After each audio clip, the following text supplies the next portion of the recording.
Site número 2, transformação digital em 3 eixos. Vou falar de um assunto mais cabeçudo agora, por isso decidi até mudar meu avatar, colocar meus óculos para ficar numa área aqui mais professoral, beleza? Quebra tudo aí, Lulu e Gabi, bora!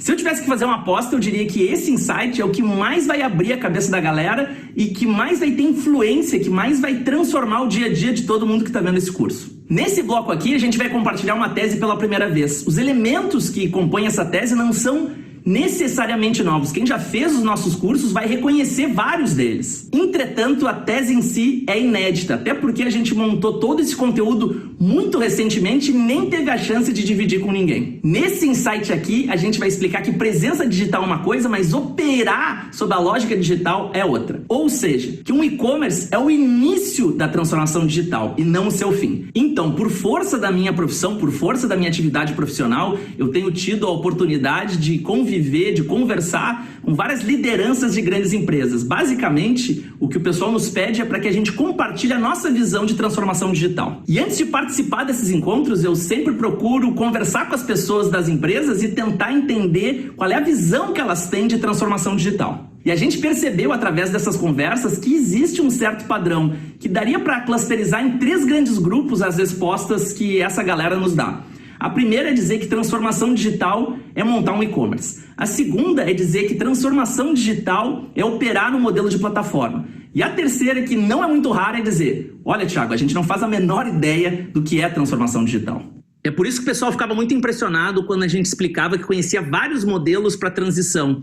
Fosse ele o modelo 6D do Diamantes, o de spin-offs criado por nós mesmos, a economia de recorrência, a matriz digital, o modelo do Thomas Malone do MIT, da genética das corporações, o modelo mais conhecido de todos, talvez, o do Salim Ismail, das organizações exponenciais, ou até modelos que a gente adaptou de outros autores, autoras e organizações, como o IFTF, como o Pipe Platform ou até como o modelo de negócio transformador do pessoal de Harvard. O que eu percebi com essa aproximação é que muitas vezes não existe uma clareza, não existe um diagnóstico de onde a gente está, para onde a gente quer ir, que quadrantes que a gente quer ocupar e em que velocidade a gente quer fazer tudo isso. E esse sentimento me fez lembrar muito aquela frase do Sêneca que diz que para um navegador que não sabe o seu rumo, nenhum vento lhe é favorável. Identificando essa dor genuína que a gente enxerga nos boards, no C-level de grandes organizações, a gente fez um trabalho interno na Aerolito e desenvolveu essa matriz. Uma matriz para ajudar no diagnóstico da empresa com relação à transformação digital e a gente olhar para si mesmos e conseguir extrair as seguintes informações: a nossa atual posição, os espaços que a gente quer ocupar no futuro, os quadrantes que a gente vai abrir mão completamente, os movimentos e a velocidade que a gente vai empregar e qual a priorização que a gente vai dar para tudo isso. Mas chega de enrolação, vamos dissecar essa matriz de uma vez por todas. A primeira versão que a gente fez foi essa aqui. Como vocês podem perceber, a gente tem ali era agrícola, era industrial e era digital. Mas depois de um tempo debruçado nesse diagrama, eu entendi que o eixo da era não tinha uma correspondência perfeita com as 3 eras do Alvin Toffler. Tinha sim uma correlação, mas essa correlação era mais complexa do que simplesmente dividir em agrícola, industrial e digital. Por isso, a gente fez uma correção na matriz e ela passou a ficar assim. Nessa nova versão, a gente continua tendo uma matriz com 3 eixos: X, Y e Z. E é legal dizer que é irrelevante qual que é qual. O importante é que os 3 se cruzem, criando um espaço tridimensional. Nessa nova versão, os eixos são economia, expressão e modelo de negócio. No eixo economia, eu tenho tangível, presença e intangível. No eixo expressão, eu tenho não digital, digitalizado e pensadamente digital. E no eixo business model, eu tenho clássico, plataforma e pós-digital. Então, começando com o eixo da economia. Quando é que eu tenho um negócio conectado à economia do tangível? Como o próprio nome diz, é quando eu tenho um negócio que tem por fim vender bens de consumo, sejam eles um parafuso, seja ele um avião. Pode ser um bem durável como uma geladeira ou um não durável como um tomate. O que é importante perceber é que essa economia do tangível está diretamente associada a duas eras que a gente explicou nos vídeos anteriores, a era agrícola e a era industrial. Dá para enxergar um padrão nessas empresas que operam na economia do tangível. Normalmente a empresa está estabelecida num lugar, as pessoas chegam para trabalhar mais ou menos na mesma hora, saem do trabalho mais ou menos na mesma hora, porque lá estão alocados os meios de produção, maquinário. Sem esse maquinário, é praticamente impossível a gente conseguir chegar no resultado que se espera, que é um produto, seja ele uma geladeira, seja ele um tomate. Essa descrição que eu fiz não acontece em 100% dos casos, mas costuma ser a regra. Seja uma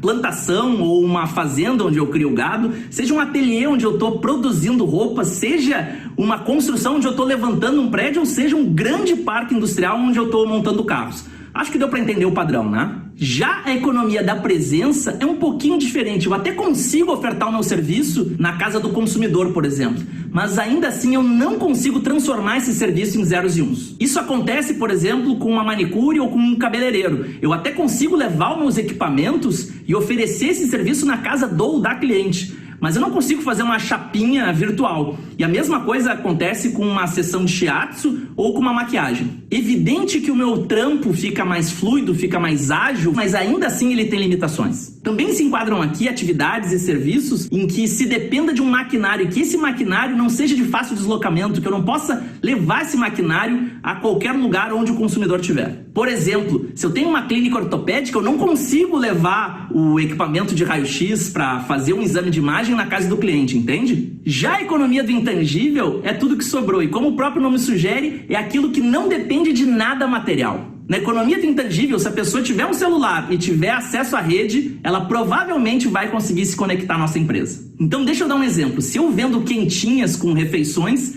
eu tô na economia do tangível. Se eu mudo o meu negócio, se eu pivoto o meu negócio e passo a oferecer experiências onde eu, um chefe de cozinha, faço uma janta na casa das pessoas, eu mudo para a economia da presença. Agora, se eu pego e transformo tudo isso num curso online, onde eu ensino como cozinhar, eu migro para a economia do intangível. Indo para o universo audiovisual, por exemplo, se eu sou câmera que tem que ir lá captar os atores e as atrizes em loco, eu estou na economia da presença. Agora, se eu sou o editor, se eu sou a editora, se eu sou o finalizador, a finalizadora, que posso trabalhar de casa, eu já estou na economia do intangível. Se eu sou um designer ou uma designer que produz estampas de camisetas e envio esse material para que alguém as produza, eu estou na economia do intangível. Agora, se eu sou responsável por pegar essas estampas e produzir as camisetas e vender as camisetas, eu passo a estar na economia do tangível. Interessante isso, né? Interessante perceber que dentro de um mesmo mercado, que dentro de uma mesma empresa, que dentro de um mesmo processo,